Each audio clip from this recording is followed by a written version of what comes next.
C'est un vétéran du rock français, Monsieur Louis Bertignac, l'atout décalé de l'émission The Voice.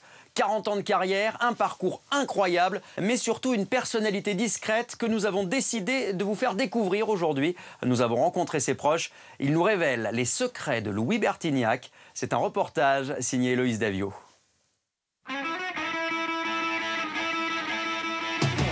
Des cheveux longs et un faux air de Keith Richards, Louis Bertignac est le plus rock'n'roll des coachs de The Voice. Le guitariste du groupe mythique Téléphone séduit nombre de candidats à son plus grand étonnement. C'est un homme modeste et qui n'a certainement pas la conscience de la stature qu'il a dans le rock français, tout simplement. Car durant toute sa carrière, Bertignac s'est rarement mis en avant. Que ce soit avec Téléphone ou avec d'autres artistes, il a souvent évolué dans l'ombre. C'est vrai qu'avec Téléphone, le grand public avait plutôt Jean-Louis Aubert en tête.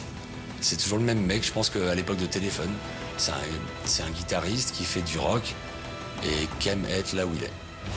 Un homme de l'ombre, aujourd'hui au premier plan. Alors qui est vraiment Louis Bertignac?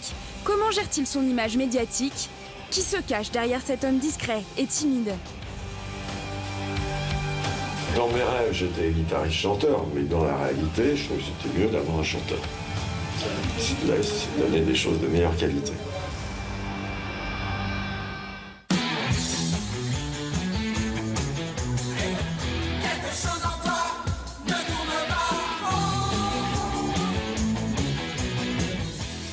En 1982, le groupe de rock Téléphone fait danser la France avec le titre « Ça, c'est vraiment toi ». Jean-Louis Aubert, Richard Kolinka, Corinne Mariano et un guitariste de talent, Louis Bertignac, le grand maigre aux cheveux bouclés et l'auteur des riffs qui ont forgé l'identité rock de Téléphone. Il est aussi à l'origine de l'un de ses plus grands tubes. Cendrillon, sorti en 1982, est vendu à plus de 700 000 exemplaires.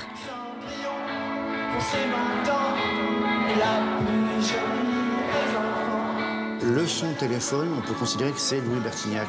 Et la scène, on peut considérer que Jean-Louis la maîtrisait. Et c'est pour ça que Jean-Louis est devenu l'icône de Téléphone. À l'époque, Jean-Louis Aubert tient le haut de l'affiche. Bertignac, le guitariste, préfère rester dans l'ombre. Mais pendant 10 ans, le tandem fonctionne parfaitement. 6 millions d'albums vendus, plus de 470 concerts et des tubes entrés dans l'histoire du rock de Métro c'est trop à un autre monde.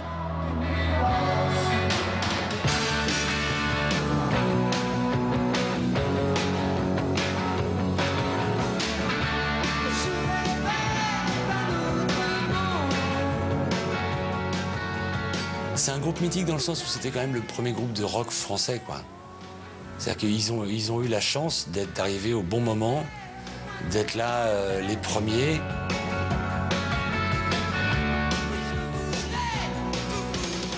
Mais au fil des années, la machine se grippe. Personne ne le sait, mais des différends financiers altèrent les relations entre les membres du groupe. S'y ajoutent les histoires amoureuses de Corinne, la bassiste avec Bertignac puis Aubert. Le 21 avril 1986, alors que Téléphone vient d'entrer en studio, le groupe annonce sa séparation. Ça faisait 10 ans. C'était devenu presque une entreprise. Des fois, j'avais l'impression d'aller à l'usine quand j'allais aux répétitions. C'était pas comme avant. Ça changeait et puis ça changeait de plus en plus. Et il fallait que ça s'arrête là. La goutte qui a fait déborder le vase, c'était effectivement cet album qui devenait plus pop que rock, et Corinne et Louis qui, eux, ne voulaient que faire du rock. Et c'est justement avec Corinne, la bassiste, que Louis Bertignac va essayer de se relancer immédiatement. Il fonde le groupe Bertignac et les Visiteurs. Après des années dans l'ombre d'Aubert, il interprète ses propres compositions. J'ai toujours chanté toute ma vie, je chantais, mais j'ai toujours trouvé que j'avais une voix pourrie, donc je chantais le moins possible. Donc quand je me suis retrouvé tout seul, je ne savais pas qui prendre comme chanteur. Mes chanteurs préférés, c'était Rod Stewart, Robert Plant, Mick Jagger, mais ils étaient pris. Donc il a fallu que je me mette à... Ouais, je me suis dit, de toute façon, je chante pas plus mal que Jean-Louis. Bertignac essaye de faire aussi bien, voire mieux que Jean-Louis Aubert. Mais alors que le chanteur de Téléphone reste au top, Louis Bertignac peine à se lancer en solo. Il a mis beaucoup de temps pour se trouver. Il a eu besoin de se trouver. Chaque album était fait avec un parolier différent.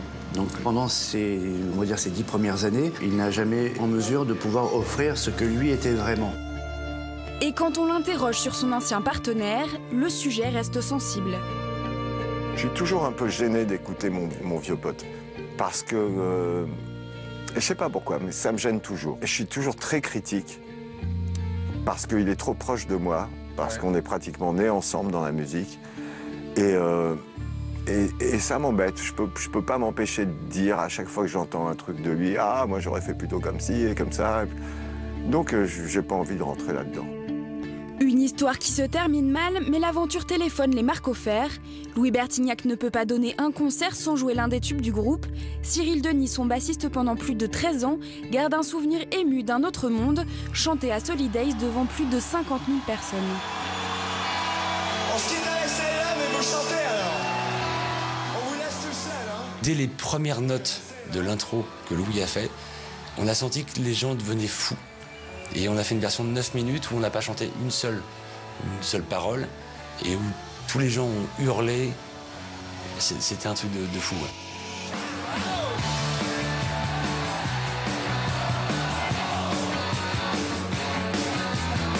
Difficile de sortir du répertoire de Téléphone, c'est finalement en tant que compositeur et réalisateur de l'album de Carla Bruni en 2002 que Louis Bertignac acquiert une nouvelle reconnaissance. Quelqu'un m'a dit se vend à 2 millions d'exemplaires et le public le redécouvre. Je pense que vraiment, il a du talent en tant que guitariste, mais il a une grande oreille. Et il a fait le premier album de Carla Bruni exactement comme il fallait le faire. En ce qui concerne la guitare, les arrangements ou le son global d'un disque ou d'un concert, il est extrêmement maître à bord. Avec cette collaboration, Bertignac dévoile des talents jusque-là méconnus du grand public. Et même de tout jeunes artistes décident alors de faire appel à lui. C'est le cas de Joyce Jonathan, dont il a produit le premier album en 2009. Je m'en fous.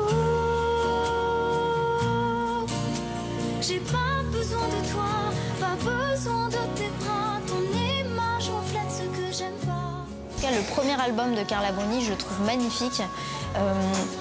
Les chansons, je les trouve très douces et tout l'habillage, tous les arrangements qu'il y a autour, je trouve qu'ils portent tellement la chanson et c'est subtil, c'est vraiment, je trouve qu'il a énormément de subtilité et c'est pour ça notamment que j'avais eu aussi envie d'aller le voir. En fait, il s'est adapté à quelque chose de sensible puisque ma musique est plus douce et en même temps, il a su apporter son côté rock. Une musique douce et subtile pour les chanteuses qui lui ont fait confiance. Mais Louis Bertignac reste un rocker dans l'âme. En 2011, il sort enfin un album solo qui lui ressemble. Grizzly, ça c'est vraiment moi. Un titre évocateur, véritable pied de nez à Téléphone.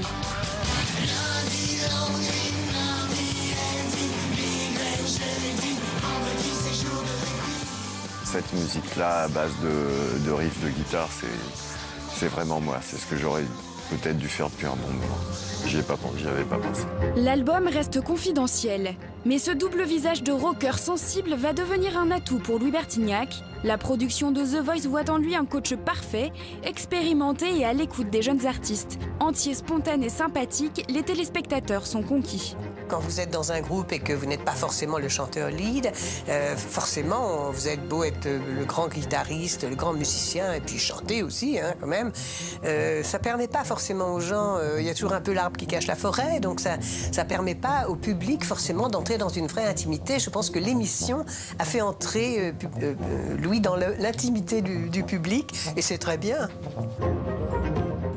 Un public qui continue de le suivre et espère le voir à nouveau sur scène. Depuis une dizaine d'années, les rumeurs de reformation du groupe Téléphone se succèdent. Mais avec le retentissement médiatique de The Voice, pas sûr que Louis Bertignac ait envie de se replonger dans le passé.